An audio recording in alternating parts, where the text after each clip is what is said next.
హృదయపూర్వక నమస్కారాలు.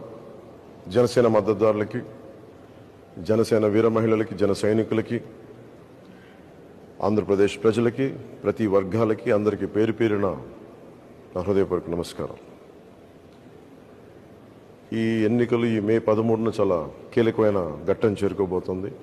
మన భవిష్యత్తుని మనం నిర్దేశించుకునే సమయం. దీంట్లో భాగంగా మీ అందరినీ నా విన్నపం, నా విజ్ఞాపన, నా అభ్యర్థన, వైసీపీ వ్యతిరేక ఓటుని చీలనివ్వకుండా అందరం ఒకే మాట మీద నిలబడి ఎక్కడైతే భారతీయ జనతా పార్టీ అభ్యర్థులు ఉన్నారో వారికి మన సంపూర్ణ బలం టీడీపీ జనసేన బలం ఇవ్వడం, అలాగే టీడీపీ ఎక్కడైతే నిలబడిందో సంపూర్ణంగా జనసేన బీజేపీ మద్దతుదారులు, జన సైనికులు, కార్యకర్తలు, బీజేపీ కార్యకర్తలు అందరూ మద్దతు ఇవ్వడం, అలాగే జనసేన పోటీ చేస్తున్న చోట టీడీపీ మద్దతుదారులు, టీడీపీ కార్యకర్తలు, టీడీపీ మహిళలు అందరూ కూర్చొని జనసేనకి మద్దతు ఇవ్వడం. సమిష్టిగా ఇది కూటమి గెలుపు, ఆంధ్రప్రదేశ్ గెలుపు. వైసీపీ వ్యతిరేక ఓటుని చీలనివ్వనని చెప్పి నేను 2021 ఇప్పటం గ్రామం సభ పెట్టినప్పటి నుంచి ఈ రోజు దాకా అదే మాట మీద ఉన్నాం.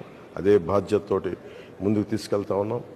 భారతీయ జనతా పార్టీ నరేంద్ర మోదీ గారి నాయకత్వంలో నడుస్తున్న ఈ దేశం ఖచ్చితంగా ఆయన ఆశీస్సులు మన రాష్ట్రానికి ఉండాలి.